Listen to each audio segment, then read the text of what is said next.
사랑의 하나님, 작년 한 해도 은혜 가운데 지켜주시고 올 2025년 새해도 이끌어 주시고 은혜 주실 줄 믿고 나아갑니다. 여호와는 나의 목자시니 내게 부족함이 없으리로다. 올해 한 해도 한 주간 한 주간 목자 되신 하나님을 의지하며 나아가게 하시옵소서.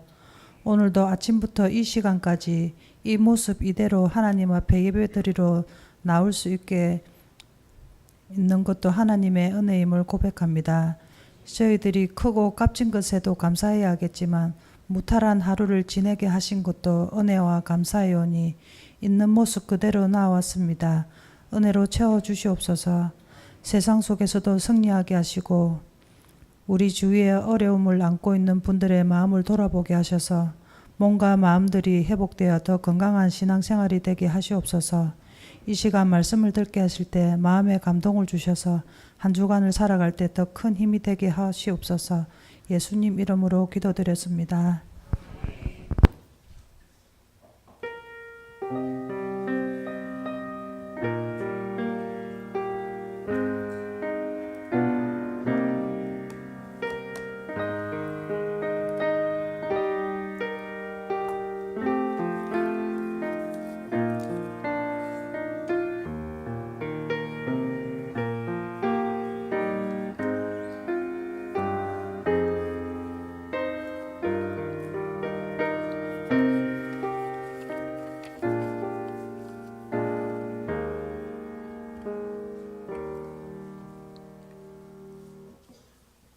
하나님 말씀 신명기 7장 12절에서 오늘은 16절까지 보겠습니다.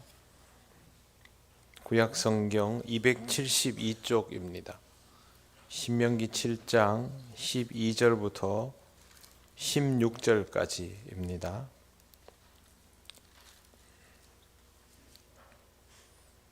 한 절씩 교독하겠습니다. 너희가 이 모든 법도를 듣고 지켜 행하면 내 하나님 여호와께서 내 조상들에게 맹세하신 언약을 지켜 내게 인애를 베푸실 것이라.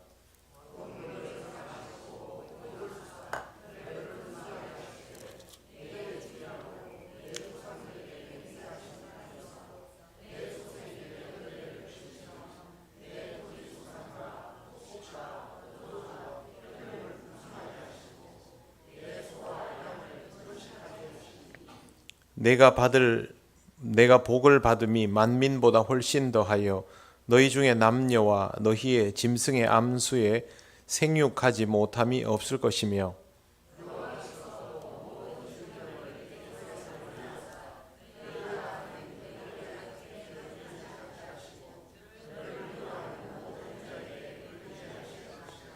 같이 읽겠습니다. 내 하나님 여호와께서 내게 넘겨주신 모든 민족을 내 눈이 긍휼히 여기지 말고 진멸하며 그들의 신을 섬기지 말라. 그것이 내게 올무가 되리라.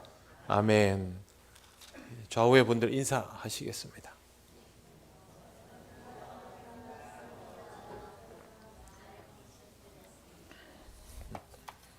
기도드리겠습니다.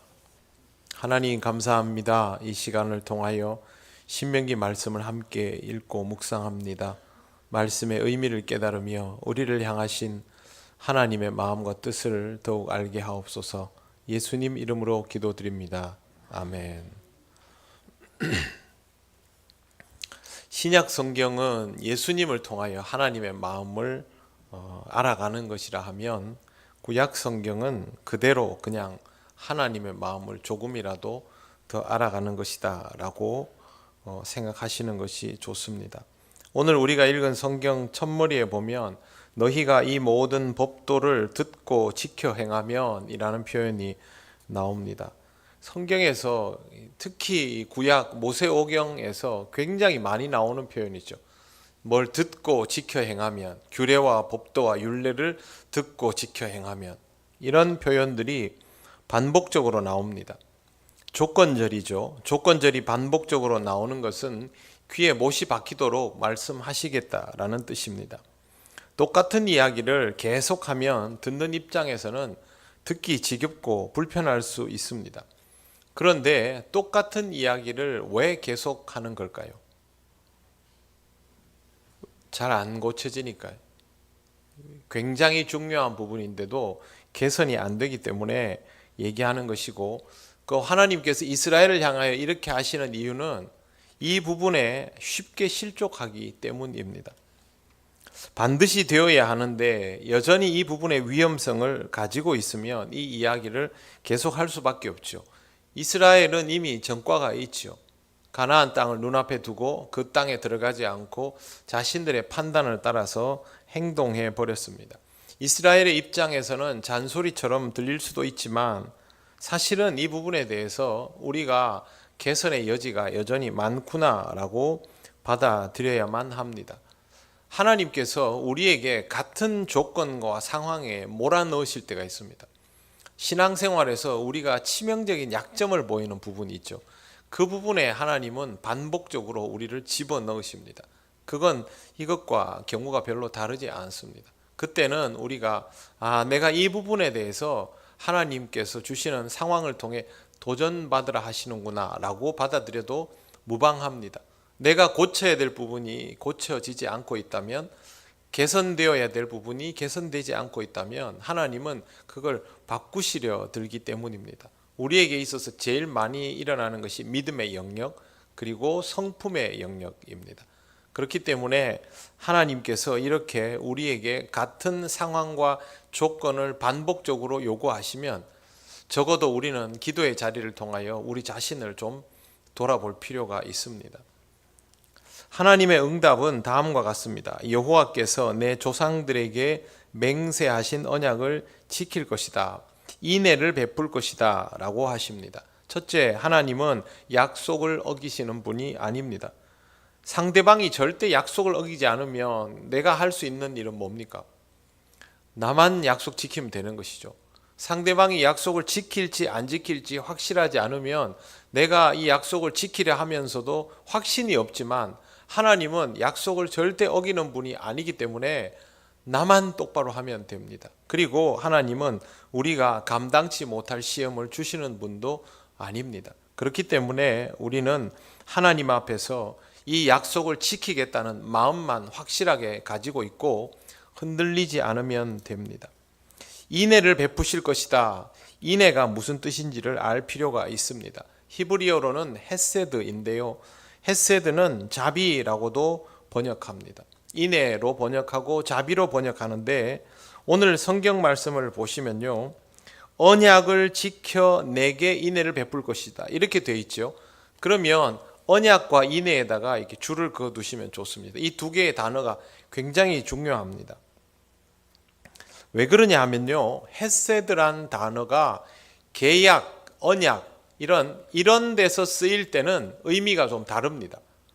그래서 헤세드는 자비구나, 인애구나 그렇게 하는 게 아니라, 언약에 있어서, 계약에 있어서 인애는요, 첫째는 당사자들끼리 서로 잘해주는 것이 인애입니다. 당사자들끼리 서로 잘해주는 것. 그 다음에 두 번째는 한 번 맺은 계약은 깨지 않고 지속시키는 것이 인애입니다. 그러니까 우리가 보통 생각하는 자비 이런 것과는 좀 다른 형태이죠. 약속을 했으면 그 약속을 한 상대방에게 최선을 다해서 잘해주는 것이 인애입니다.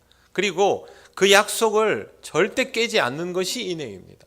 아무리 상대방을 인자하고 자비로운 모습으로 바라보고 있다 하더라도 어느 날 깨지면 끝이죠. 그걸 안 깨는 것이 인애입니다. 고대 사회의 계약은 대부분 구두 계약입니다. 이 구두 계약은 지금 이 시대처럼 문서나 이런 걸로 공증되는 것이 아니기 때문에 당사자 중에 한 사람이 발뺌을 해버리면 순식간에 파기될 수 있습니다. 이스라엘과 하나님 사이의 계약도 문서로 계약서 쓴 거 아니지 않습니까? 하나님이 말씀하시고 이스라엘 백성은 듣고 아멘, 이게 끝입니다. 그래서 쉽게 깨질 수 있습니다. 실제로 인간은 하나님과의 계약을 쉽게 파기해버리는 경우들이 많았습니다. 이스라엘도 순식간에 우상숭배를 통해서 하나님과의 계약을 파기하는 일들을 저지르게 되지 않습니까? 이런 상황에서도 하나님은 헤세드 하시는 것이죠. 하나님은 계속 잘해주시는 거죠. 하나님은 이 약속을 절대 깨지 않으시는 거죠. 그게 바로 헤세드입니다. 이스라엘이 잘하고 못하고를 떠나서 하나님은 혼자 이 계약을 지키려고 최선을 다하고 있다라는 뜻입니다. 호세아의 아내 고멜은 음란한 여인입니다. 이 여인은 도무지 개선의 여지가 없었고 하나님의 사랑을 받고 남편의 사랑을 받고도 음란함의 죄를 기어이 짓습니다.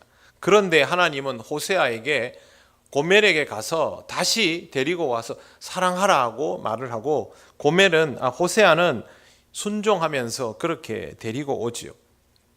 이게 인애입니다. 상대방이 어떻게 하는 것과 상관없이 나는 저 사람에 대한 사랑을 내려놓지 않는다.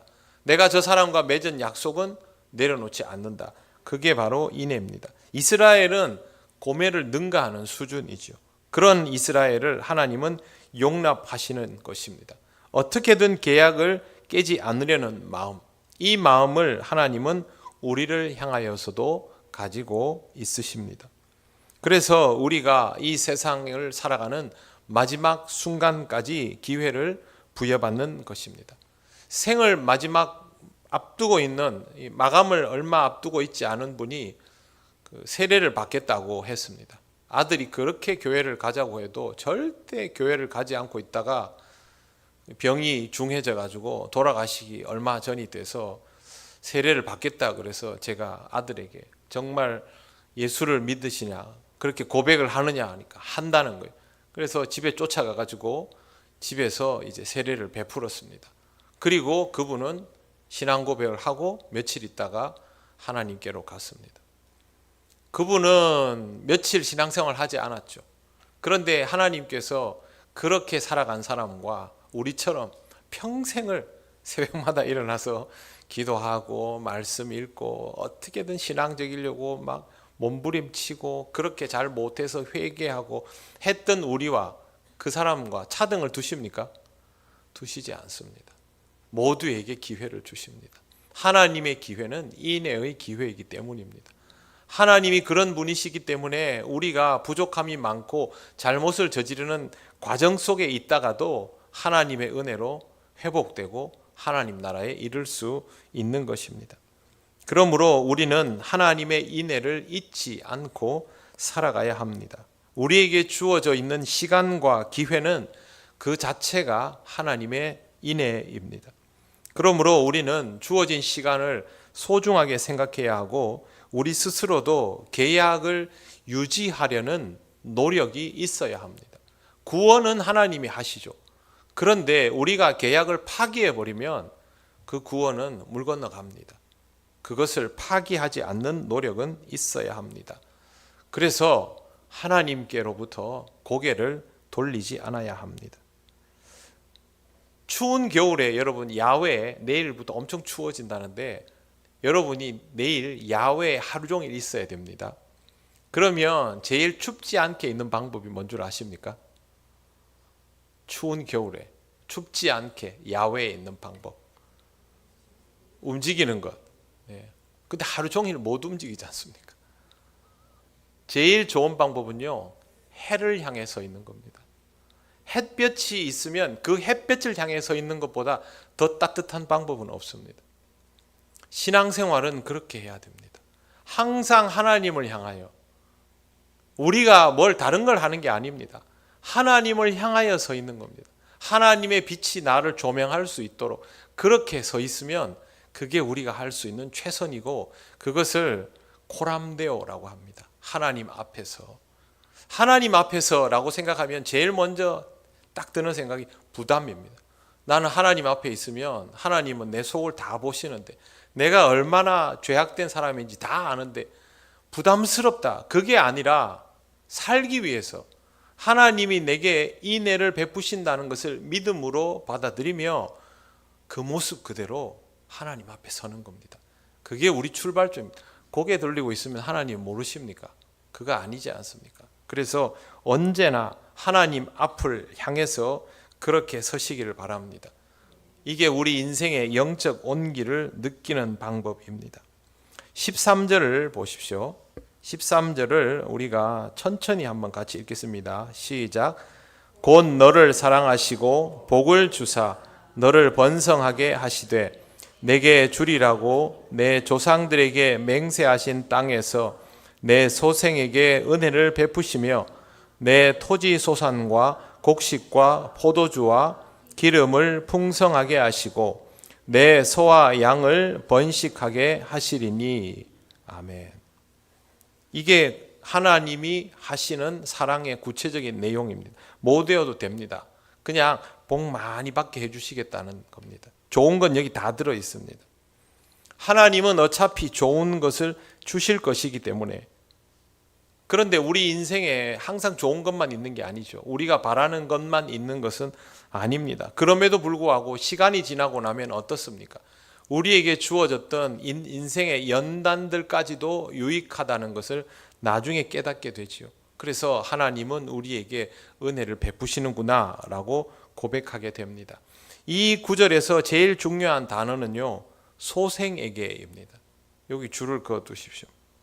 이게 무슨 뜻이냐 하면 당대만 그렇게 하시는 것이 아니라 그 다음 세대에도 그렇게 하신다. 후손들에게도 그렇게 하신다는 뜻입니다. 하나님의 인애는 당대만의 약속이 아닙니다. 영원하신 하나님과 영존하신 만큼, 하나님의 영존하신 만큼 지속적으로 유효한 것입니다.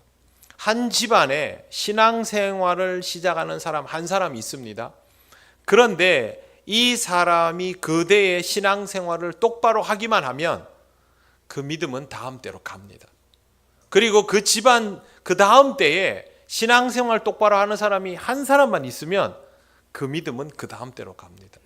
모든 사람이 다 신앙생활을 잘하면 너무너무 좋겠지만 그런 가정은 흔하지는 않겠지요. 그런데 이런 집들은 보면 대부분 몇 사람은 신앙생활 똑바로 합니다. 그래서 이런 믿음의 역사는 끊어지지 않습니다. 지금 여러분의 가정의 신앙 역사가 몇 년이 되셨는지는 모르겠습니다만 신앙생활 열심히 하시면 그게 100년이 되고 200년이 되고 300년이 됩니다. 계속 이어갑니다. 세상은 변하고 힘들어지고 신앙생활 하기 어려워지겠지요, 당연히. 그래도 신앙은 사라지지 않습니다. 신앙을 가지는 사람은 대물림을 하게 되어 있습니다.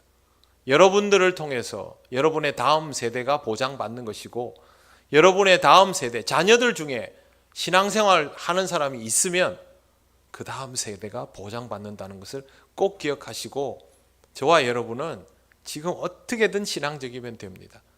좀 늦은 거 아닌가? 하나님은 인애를 베푸시는 분입니다. 그래서 당장 하면 됩니다. 밀렸던 거 다 하라 하시지도 않잖아요. 그냥 시작하면 됩니다. 잘 못해도 그 다음날 아침부터 일어나서 하나님 다시 해보겠습니다 하면 됩니다. 다른 거 필요 없습니다. 하나님은 항상 소생에게 은혜를 베푸십니다. 그리고 그 다음에 나오는 내용이 토지 소산, 곡식, 포도주, 기름, 소와 양, 좋은 건 다 나옵니다. 이스라엘 사람들이 이걸 읽기만 해도 막 기분이 좋아질 그럴 내용들이었습니다. 세상의 기반을 든든하게 해주실 것이다 라고 약속하신 것입니다. 그리고 14절에는 이런 내용이 있습니다. 내가 복을 받음이 만민보다 훨씬 더하여 너희 중에 남녀와 너희의 짐승의 암수에 생육하지 못함이 없을 것이며, 이건 밑에 이렇게 써 놓으셔도 됩니다. 너희는 특별하단다, 이겁니다. 너희는 특별하단다. 다른 말이 필요 없죠. 다른 사람들과 비교할 수 없는 복을 주시겠다는 겁니다. 그러니까 너희는 특별하단다 이죠.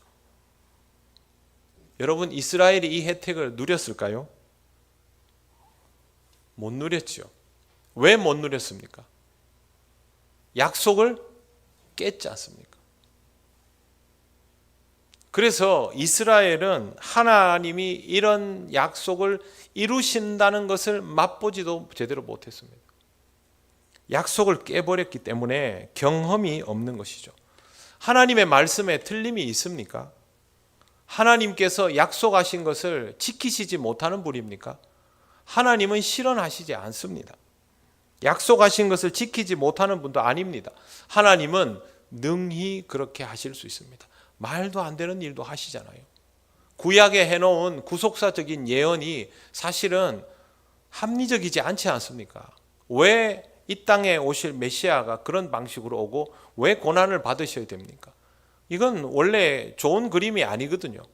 그런데 하나님은 그것도 이루시는 분입니다. 그래서 하나님이 뭘 못하실 수 있습니까? 그런데 약속을 깨면 소용없습니다. 어릴 때 저도 그런 경험이 있습니다. 제가 성적을 어디까지 내면 아버지가 선물을 사주시겠다고. 저는 머릿속에 뭐만 있습니까? 선물 생각만. 근데 그 등수를 못 냈습니다. 섭섭했습니다.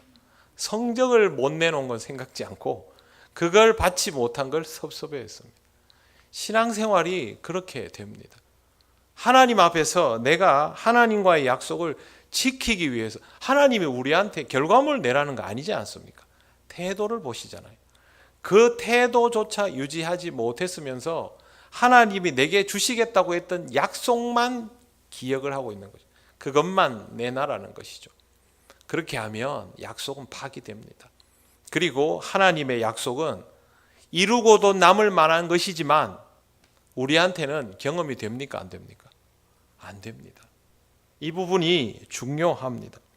하나님께서 나에게 무슨 약속을 하셨는지, 여러분에게 어떤 약속을 하시고 어떤 것을 보장하셨는지 여러분이 알 수도 있고 모를 수도 있겠지만 이런 것들을 소중하게 생각하셔야 됩니다.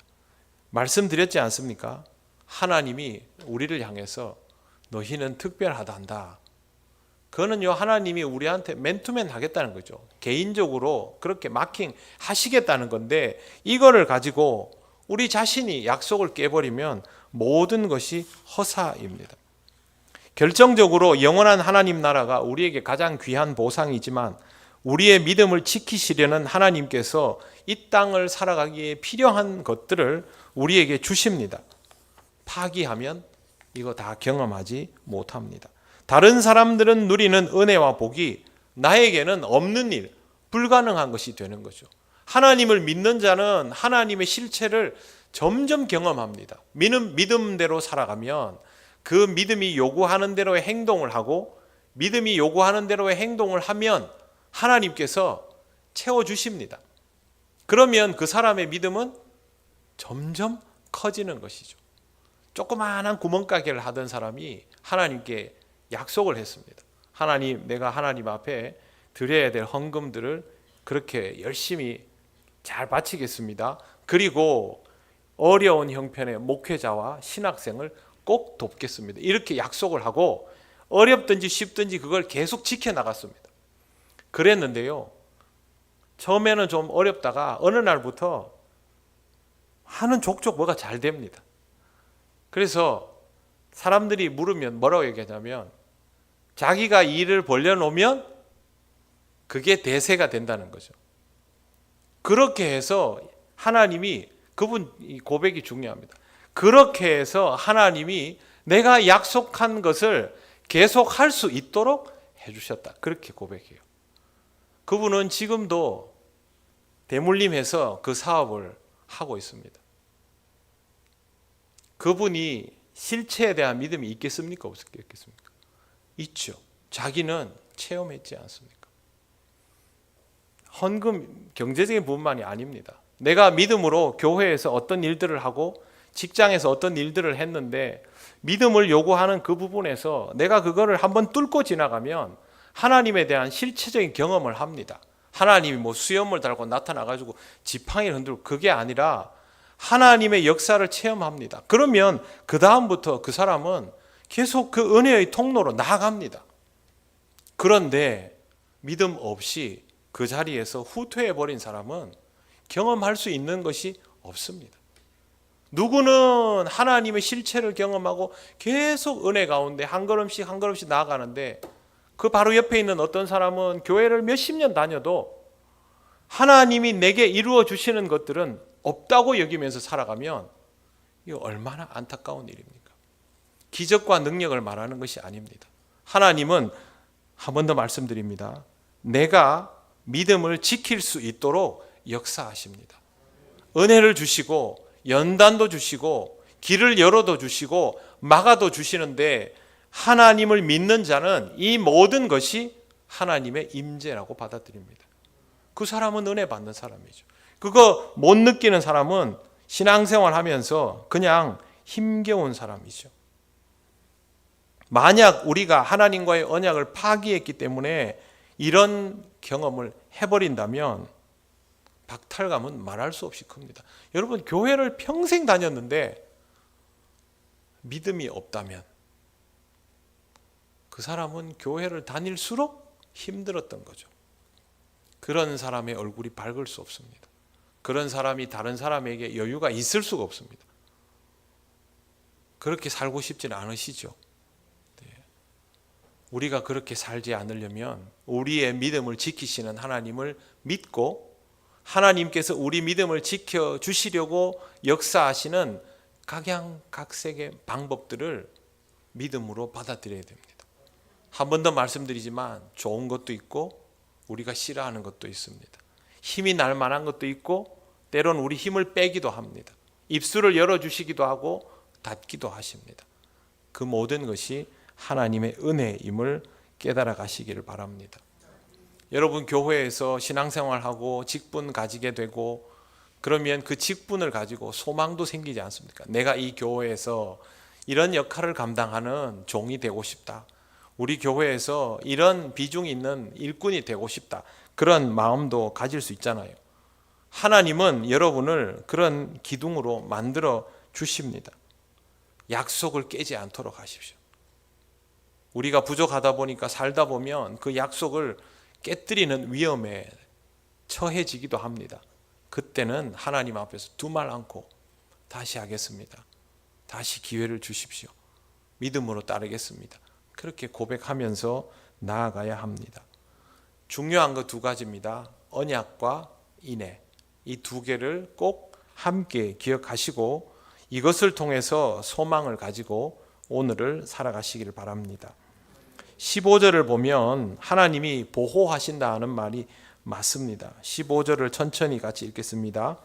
여호와께서 또 모든 질병을 내게서 멀리하사 너희가 아는 애굽의 악질에 걸리지 않게 하시고 너를 미워하는 모든 자에게 걸리게 하실 것이라. 아멘. 이거는요, 저는 이렇게 써놨습니다. 과잉보호 수준, 이렇게 써놨습니다. 이 정도는 과잉보호 아닙니까? 자식을 위해서는 뭐든 하겠다. 그 마음이랑 똑같지 않습니까? 하나님이 이스라엘을 향하여 그런 마음을 가지고 있습니다. 동시에 하나님은 우리를 향하여서도 그런 마음을 가지십니다. 세상 사람들은 지 맘대로 살아도 별일이 없는데 왜 우리는 뭐만 하면 일이 생길까? 과잉보호 하시거든요. 그래서 우리 인생이 좀 다른 겁니다. 하나님은 매우 합리적인 분입니다. 공의로운 분입니다. 그런데 여러분, 하나님이 이스라엘을 사랑하시는 게 합리성에 의거하여 사랑하십니까? 아닙니다. 그냥 무작정 사랑하십니다. 편애하십니다. 우리를 향하여서도 하나님은 그렇게 하십니다. 여러분이 여러분의 자식을 대하는 그 마음, 그 이상으로 하나님은 우리를 대하십니다. 그래서 공의로우신 하나님이 이스라엘을 사랑할 때 보면 되게 공의로운 듯해도 별로 합리적이지 않습니다.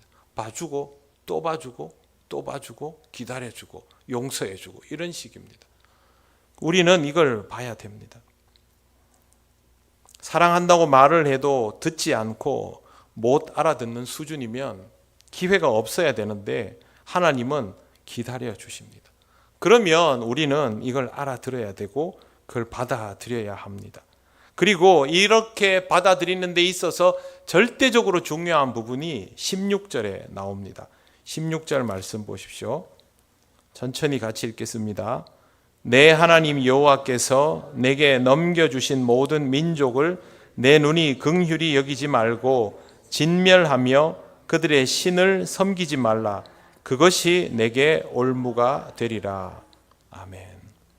넘겨주신 모든 민족을 진멸하라는 것은 영향을 미칠 수 있는 우상의 조건들을 제거하라는 뜻입니다. 우상 숭배자를 진멸하는 것은 이스라엘에게 주어진 임무와도 같습니다.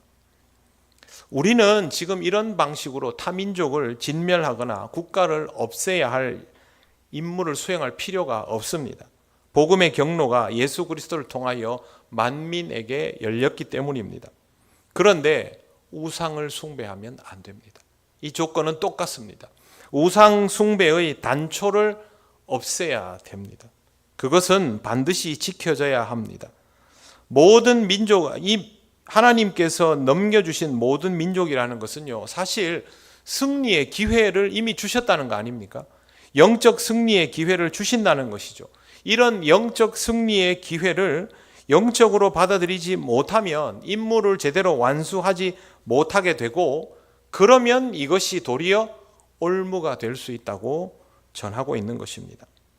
신앙적인 기회, 영적으로 승리할 수 있는 기회는 하나님의 뜻대로 이행되어야 합니다. 하나님께서 여러분이 신앙생활을 잘 할 수 있도록 삶을 평안하게 하시고 사업을 번창하게 하시고 아니면 여러분의 영향력을 확대시키거나 뭐 이런 힘을 주신다면, 여러분이 쓸 수 있는 무언가를 주신다면, 여유를 주신다면 그것을 세속화의 도구로 사용하시면 안 됩니다. 그러면 이것과 똑같은 케이스가 되어버립니다. 기도하는 사람을 나라의 지도자로 세워주시면 그 사람은 더 열심히 기도하면서 신앙을 바탕으로 한 지도력으로 건강하게 나라를 지켜나가야지, 이제 내가 권력을 얻었으니 이 권력을 지키겠다고 해서 신앙적으로 퇴색되어 버리거나 그렇게 하면 기회를 잃는 겁니다. 하나님이 주신 사업을 성공시켜서 부를 가지게 되어서 하나님의 은혜로 기업가가 되었다면 그 사람은 더 열심히 기도해야 됩니다. 그런데 그때부터 기업을 확장할 목적에 몰두하기 시작하면 스스로 올무에 걸리게 되는 겁니다. 우리는 뭐 대통령도 아니고 사업가도 아니니까 상관없겠지. 아닙니다. 우리 삶의 영역에서도 이 조건은 똑같습니다. 하나님은 우리가 일어설 수 있도록 기회를 주십니다. 그러면 그 기회를 세속적인 방법으로 쓰지 않도록 주의하셔야 됩니다.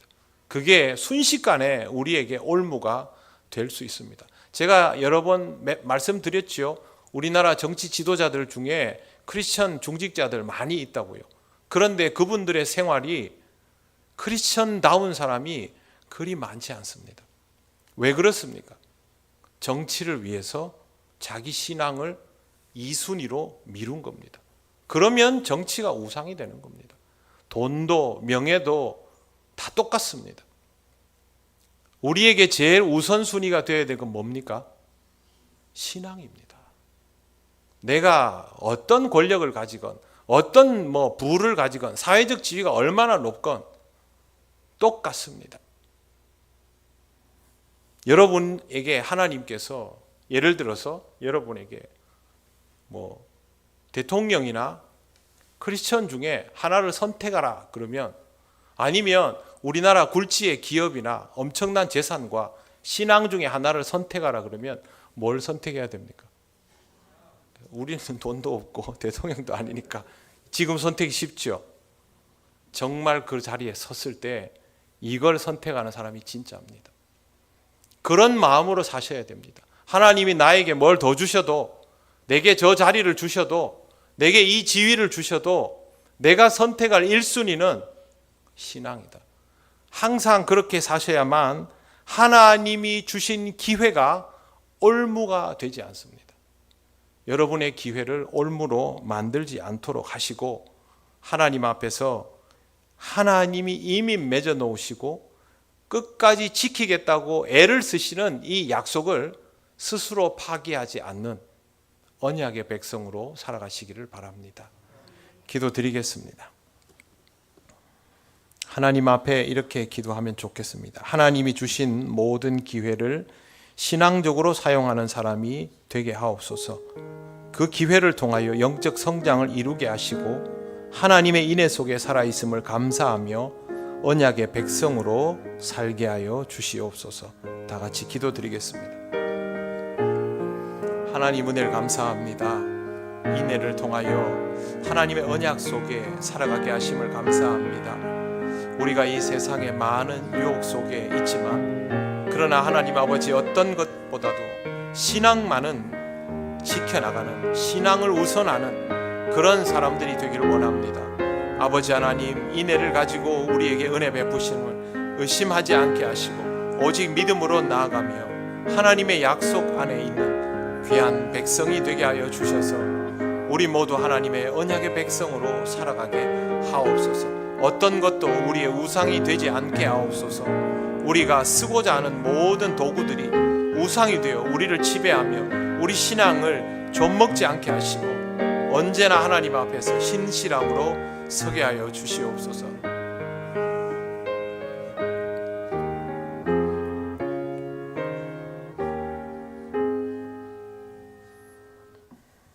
인내로 오신 하나님 아버지 은혜를 감사드립니다. 하나님의 그 무한한 참으심으로 인하여 우리가 오늘도 은혜 가운데 살아갑니다. 언약을 우리 스스로 파괴하는 어리석음을 범하지 않게 하옵소서. 하나님이 주신 믿음의 기회들을 잘 사용하게 하시고 하나님께서 충만하게 하시고 풍성하게 하시면 그것을 통하여 하나님께 더욱 영광을 돌리며 어떤 경우에도 신앙은 지켜나가게 하옵소서.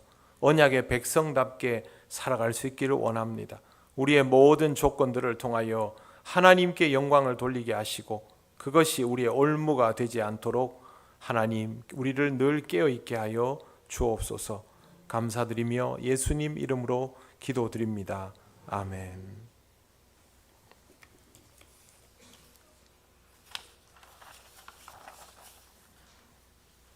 교회 소식 전하겠습니다.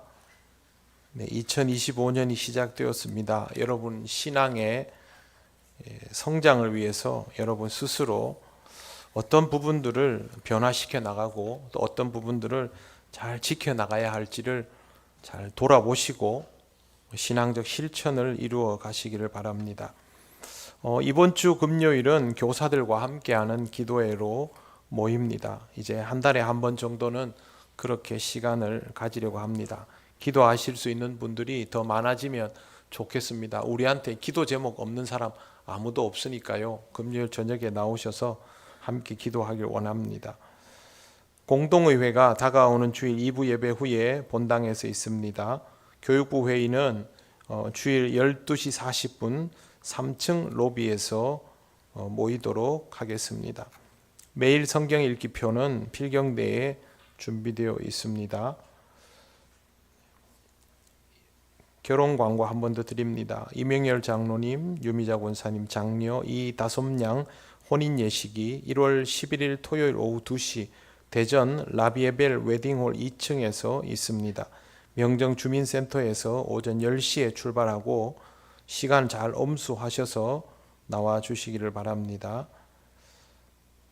다른 광고는 주보를 참조하시길 바랍니다. 이제 우리 다 같이 주님께서 가르치신 기도를 올려드립니다.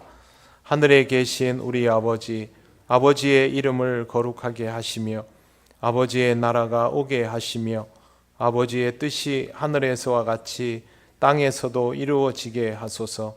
오늘 우리에게 일용할 양식을 주시고 우리가 우리에게 잘못한 사람을 용서하여 준 것 같이 우리 죄를 용서하여 주시고 우리를 시험에 빠지지 않게 하시고 악에서 구하소서. 나라와 권능과 영광이 영원히 아버지의 것입니다. 아멘.